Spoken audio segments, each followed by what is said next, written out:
Alright, got that load done. I didn't move any of the other stuff from the other one because I've got to sort that one out into the other two storages. But I didn't even do that. I have got to get this stuff packed. Maybe I'll do it on the next load. Okay, let's see. I'm not going out the back way because it'd be too much traffic. Somebody got a little skiff there.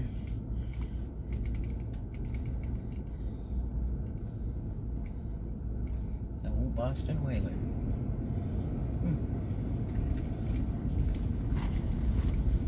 Well, that one my dad had bought us was really, really cool.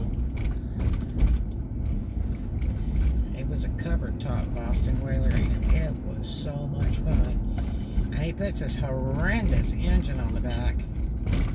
I don't know how we got away with that. But what a cool boat. He's running it all around. It was great fun.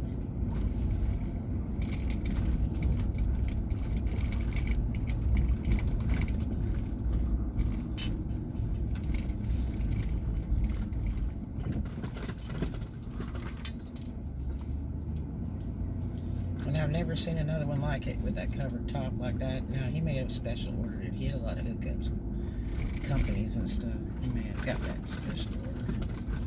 But it sure was nifty.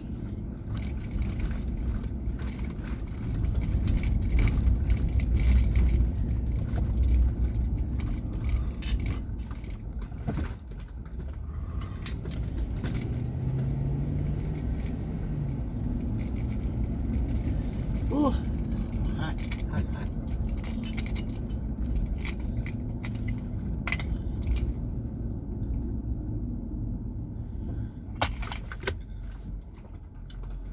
I don't know what this person's doing. I can't even see through their window.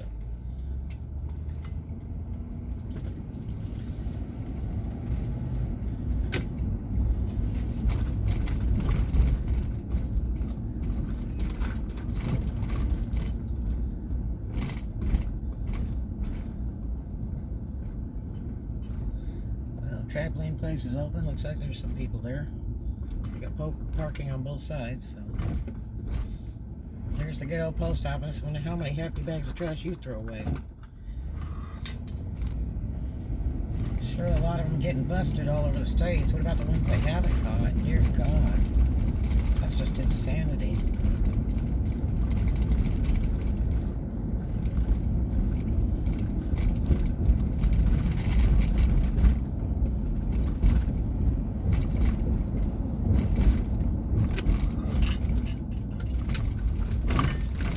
Still sticky paste from that tooth. I'm taking my golden seal every day to try and put the poison out. I don't have money or the time to go to the dentist right now, so such is life. I have to deal with it. I'm sure if it falls out, it'll be better. Unfortunately.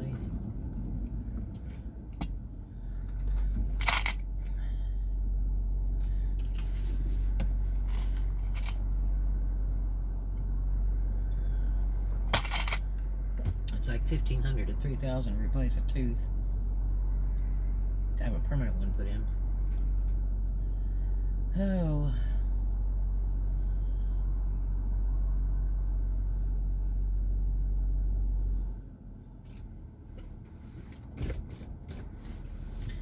Pretty, pretty day.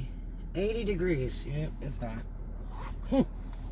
I mean, I like it. It's just that I have to work in it, so it makes it hotter. When I don't have shorts on, I put sweatpants on. Like a bonehead.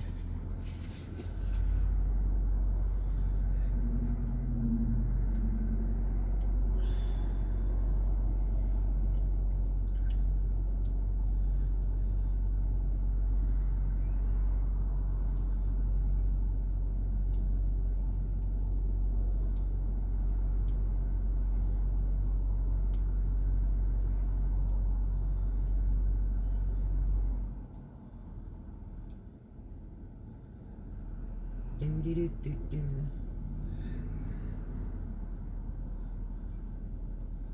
I wish my daughter let me know she wants this other crock pot. Forgot I had this other crock pot before I donate it off.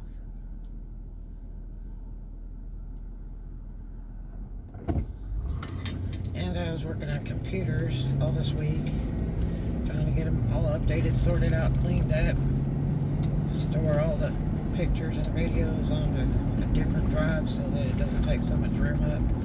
And also in case they get lost or stolen, they won't hijack all my stuff in there. So I'm trying to get those finished up. And it makes them run so much better if you get all that extra stuff off of there. They really run fast and spin like a top. That just takes a lot of time. I take so much off and then I defrag. And I take so much off and I defrag again.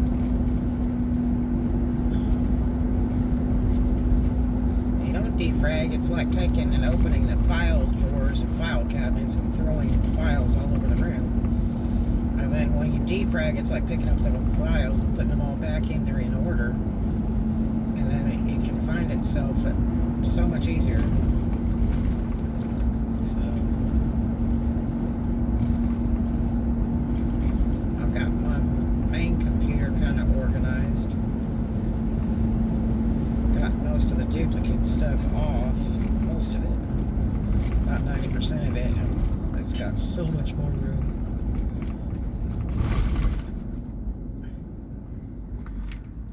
I've got to go through all my camera cards and make sure that those are all ready and saved on the hard drive so that I can use them in my travels, because I like to keep them with me. That way I can change cards out if I run out, or change phones, because I have backup phones that I could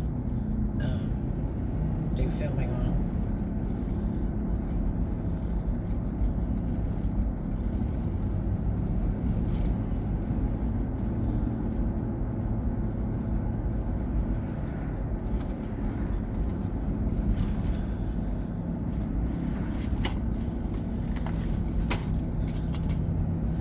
Okay, so I got a few boxes, so I think I wait. Oh my god, it looks like my mother's Jaguar right there. Oh, an old wee type. Orange and red.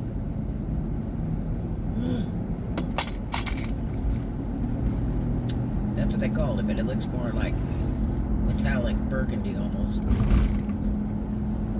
But they called it fire engine red back then. Boy, was that a neat car. Ultra expensive, ultra luxury, and ultra expensive to repair too. I think the first brake job my mother did on it was like $600 or $900. I don't even think she had it a year. God, she loved that car. She just was living with that car. It was pretty though. She was really into it. Even bought driving gloves, leather driving gloves, the whole thing. She was just really into that car.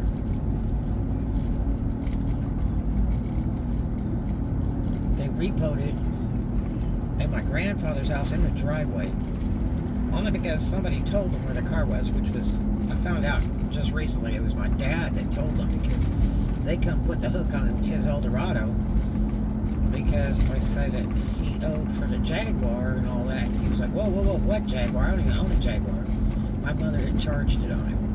He didn't even know after they were divorced. And so he said, if I could tell you where that car is, would you unhook my Cadillac? And so he did. And so anyway, the tow truck showed up. I was there when it happened. My grandfather was there. My mom was there. And my grandfather was throwing a hissy fit. Oh, no, please don't take the car. How much should I pay you? You know, what can I do? Da, da, da. And my mother's like, let him take it. He's like, no, you gotta have a car. Let me handle this. And it didn't work. Tow truck driver took it. And I think after that, my Uncle Lester bought us a car. He bought us 2 cars. A pink 61 Ford Falcon. Oh my gosh. And then what was it? It's like a Ford Falcon truck, Ford Ranchero. After that, which looked a lot like that Falcon, but that was like emerald green, that truck. But that was kind of useful, that truck, because when we needed to move, we just used the truck, load everything up, move. My mom liked to move a lot. Things didn't work out, she was at the next place. So we lived a lot of different places in California. I almost moved to Arizona once. She was going there for a job offer, and we spent a few days out there, and then it didn't work out, so we came back. Then we were going to move back home to Denmark, so we flew out there one time, and that didn't work out too well.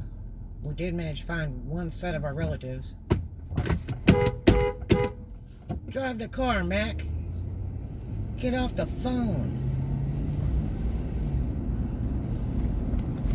But anyway, one thing or another, play with your phone, parked in a parking space, or drive your car. Yeah, so we went out there. God, it was cold as hell. And we did find one set of our relatives. And our other goal was to go to Tivoli and see the Little Mermaid. We did go to Tivoli, and that was wild. We went there like every day we were there. That was definitely wild, and went on the scariest roller coaster I think I've ever been to in my life. And the guy that was driving it, and at night he was wearing sunglasses. That was really scary. And then I was studying the language on cassette tape, so I was pretty good doing a little bit of translating there. And because let me tell you what, nobody likes to speak English in Denmark. They really don't. So you really need to know the language. But we went to the train station. That was neat. What a beautiful train station. And I really wanted to bring back a pair of clogs, but didn't get to do that. Some real Danish clogs. And then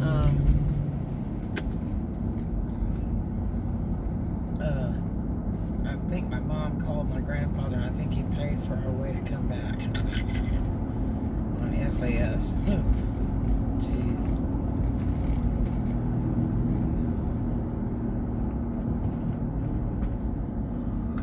Not quite sure why we went there, if we were actually going to relocate, or she just wanted to see relatives, or how that was supposed to go. We ended up coming back. That was a freezing place. God, it was so cold, and all the food was covered in sugar. Everything was sweet. Breakfast was sweet, lunch was sweet, dinner was sweet. Everything had honey or sugar on it. In a wretched cold, people wandering around tank tops said, man, it was like, 14 below. Really cold. But I would go back. I would go back. I would actually like to do England. Would like to do that. Would like to do Cuba one day, but I don't know that it's that safe at all. I just don't know. But Cuba's supposed to be very, very beautiful. I have a child that her dad's Cuban. He used to talk about how beautiful the land was there. It's just a little island, 99 miles off the end of Florida, off Miami, but it's supposed to be tremendously beautiful.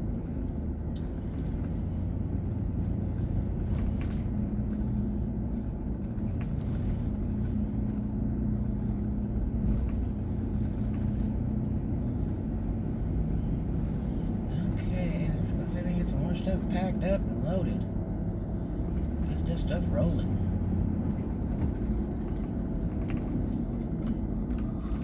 I can get out of here, better off I'm going to be. And I can get most of the stuff all done, and I can do these other couple projects I need to do real quick before I go. Otherwise, I'm going to run out of time. That would be sad.